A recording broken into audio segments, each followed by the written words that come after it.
já há algum tempo ao longo deste último ano e também já neste ano a respeito de confiarmos em Deus.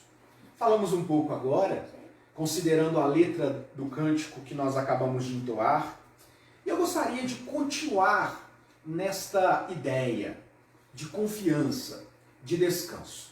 Para isso, eu quero convidar você a abrir a sua Bíblia no livro do Gênesis, capítulo 21.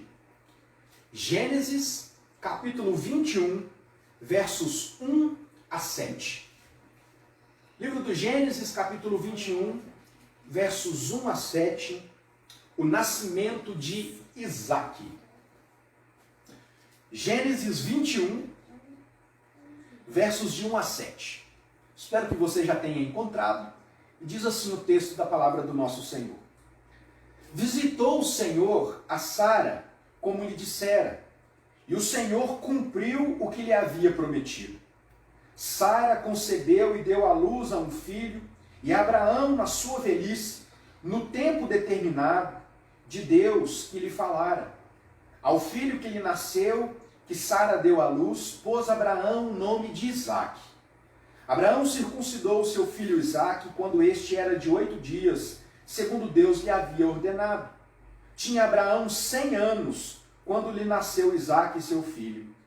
E lhe disse Sara, Deus me deu motivo para riso, e todo aquele que ouvir isso vai rir-se juntamente comigo. E acrescentou, quem teria dito a Abraão que Sara amamentaria um filho? Pois na sua velhice lhe dei um filho. Sabe o que é isso, irmãos? Eu fico emocionado quando eu leio textos como esse. Isso aqui é milagre de Deus. Isso aqui, meus irmãos, é cumprimento das promessas de Deus na vida do seu povo. E eu quero convidar você nessa noite para que tenhamos aqui uma breve reflexão a respeito de confiança. Hoje eu me peguei um tanto quanto entristecido comigo mesmo.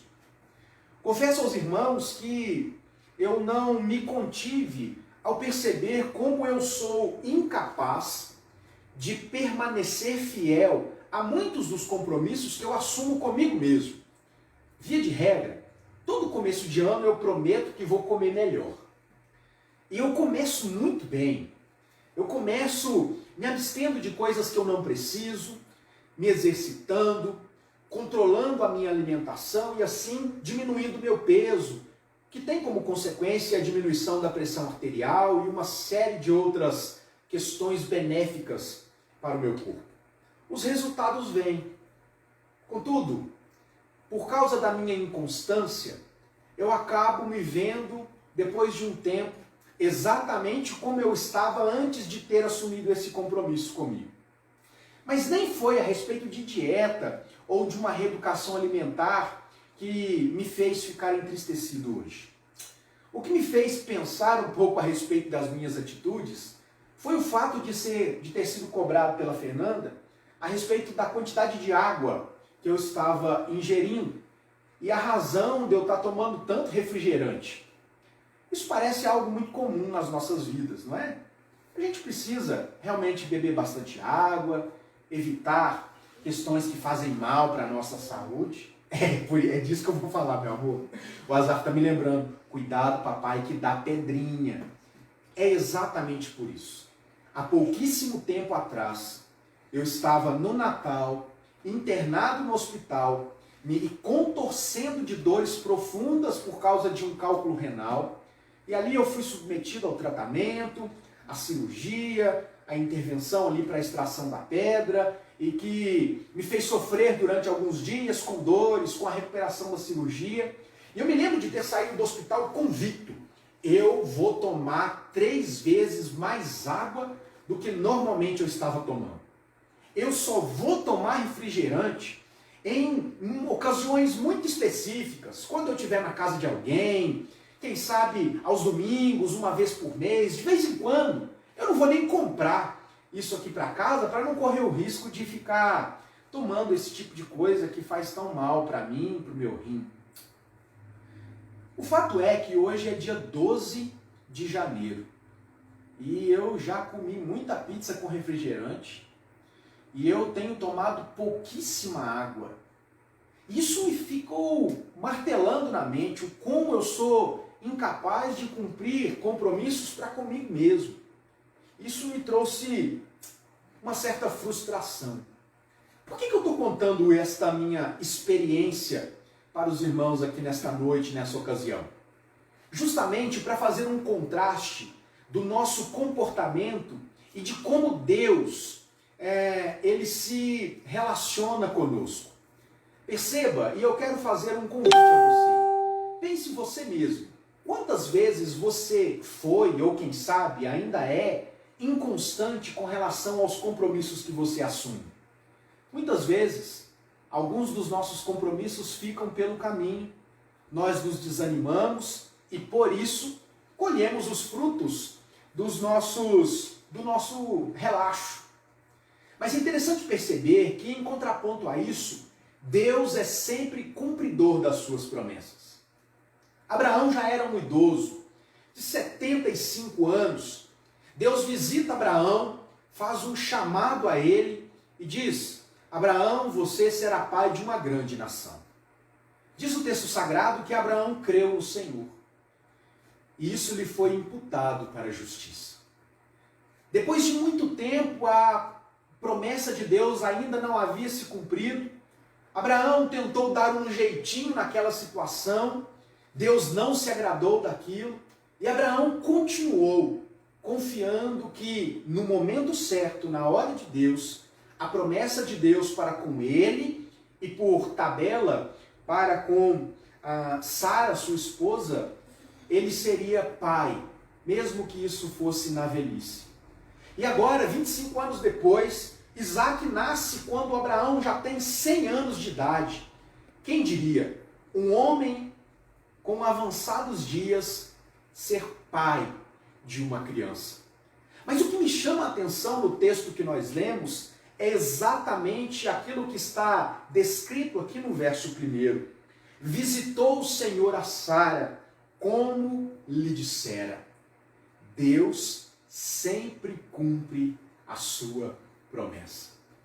E como se não bastasse, o texto ainda acrescenta: o Senhor cumpriu o que lhe havia prometido. Se por um lado nós somos incapazes de sermos 100% fiéis aos compromissos que nós assumimos, e por consequência disso, nós ficamos frustrados. Por outro lado, quando olhamos para a palavra de Deus, nós percebemos que Deus se relaciona conosco numa aliança de amor, onde Deus é o próprio fiador da sua palavra, uma palavra que não pode voltar atrás. E por isso Deus sempre cumpre aquilo que Ele promete. Com certeza você já ouviu aquela frase de força, Deus é fiel. Isso é a mais pura expressão da verdade. Porque Deus é fiel àquilo que Ele prometeu. Deus é fiel à sua palavra e isso nos alcança.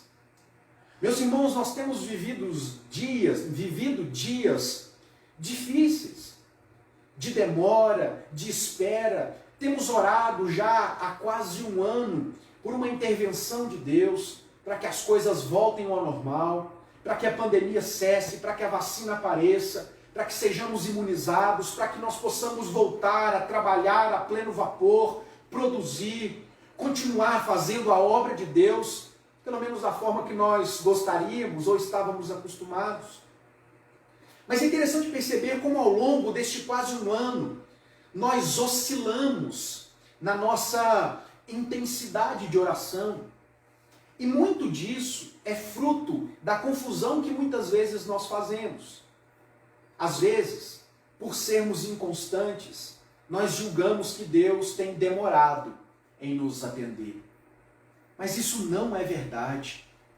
O fato de Deus não ter feito exatamente como nós pedimos, não significa que Ele não nos ouviu, ou que Ele não deseja atender exatamente esta oração. Mas Deus, Ele há de intervir na nossa vida, na nossa causa, quando e como Ele quiser. E nós devemos viver nessa confiança. Eu sempre tenho dito, e isso acompanha a minha vida e o meu ministério, o que me fortalece não são as poucas habilidades que tenho, não são alguns poucos dons que eu consigo me aproveitar deles, mas o que me sustenta é a certeza imutável, inabalável, irrevogável de que Jesus está conosco todos os dias da nossa vida. E nós precisamos viver nessa confiança. Nós precisamos continuar caminhando, crendo que Deus há de intervir na nossa vida, na nossa causa, na nossa família, no momento apropriado para isso. Até que isso aconteça, como nós viveremos? Como nós nos comportaremos diante do Senhor? Com fidelidade, submissão e retidão.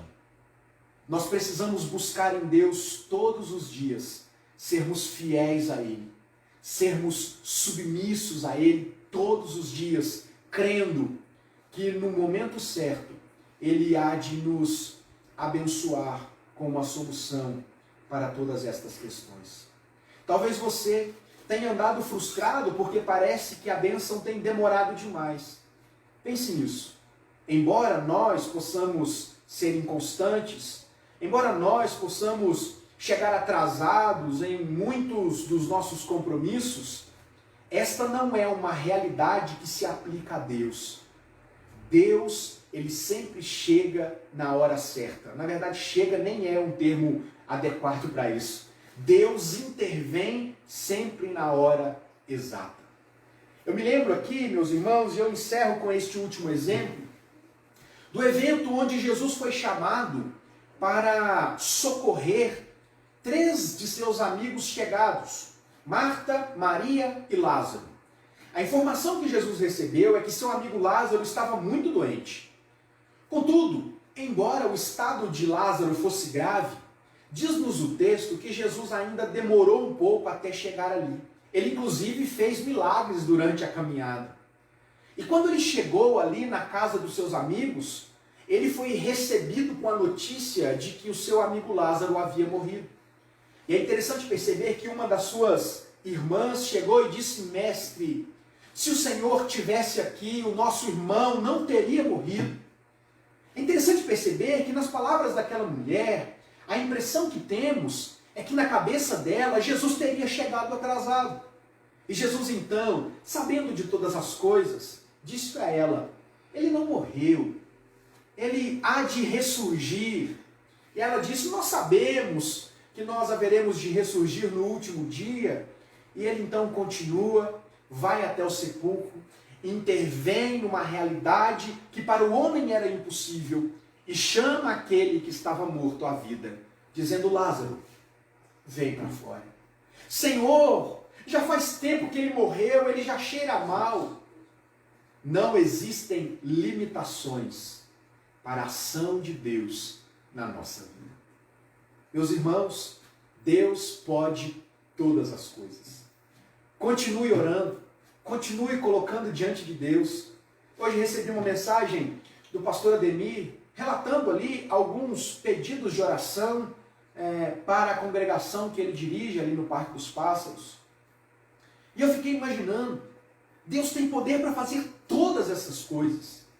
Quando e como, nós não sabemos que Deus vai agir, nem se será no nosso tempo. Mas uma coisa nós temos certeza: Deus tem poder para fazer todas estas coisas.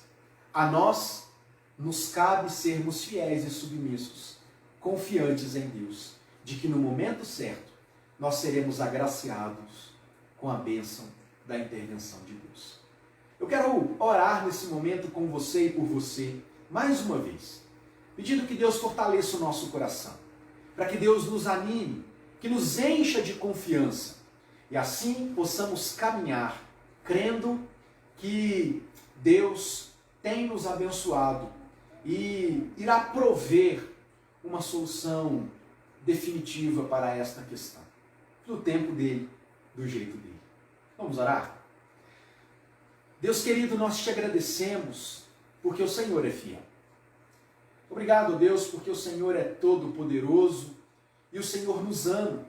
e o Senhor intervém nas nossas vidas, e o Senhor tem cuidado de nós. Neste momento, ó Deus, queremos colocar diante do Senhor todas estas questões que nós acabamos de mencionar aqui. Ó Deus, esta grave crise de saúde pública, de pandemia, de vírus, de pessoas, ó Deus, adoentadas, enfermas, sofrendo, algumas próximas de nós, outras nem tanto assim. Deus, em nome de Jesus, nós clamamos por uma intervenção do Senhor, ó Deus, no nosso povo, Pai. Tem misericórdia de nós. Pai, em nome de Jesus, pedimos também que o Senhor haja dentro dos nossos corações, daqueles que creem no Senhor, para que sejamos, ó Deus, na ação do Seu Espírito, reanimados, reavivados, e que, ó Deus, haja esperança no nosso coração, e que nisso nós possamos descansar e crer na ação do Senhor nas nossas vidas. Renove, ó Deus, dentro de cada um de nós, a esperança, ó Deus, na certeza inabalável de que Tu estás conosco todos os dias. O Senhor está comigo, assim como com cada um dos meus irmãos. E isso, ó Deus, traz paz ao nosso coração. Que a bênção do Senhor seja sobre a vida dos meus irmãos hoje e sempre. Que possamos viver guardados nesta certeza em Cristo Jesus. Amém. Deus abençoe a sua vida em nome de Jesus. Como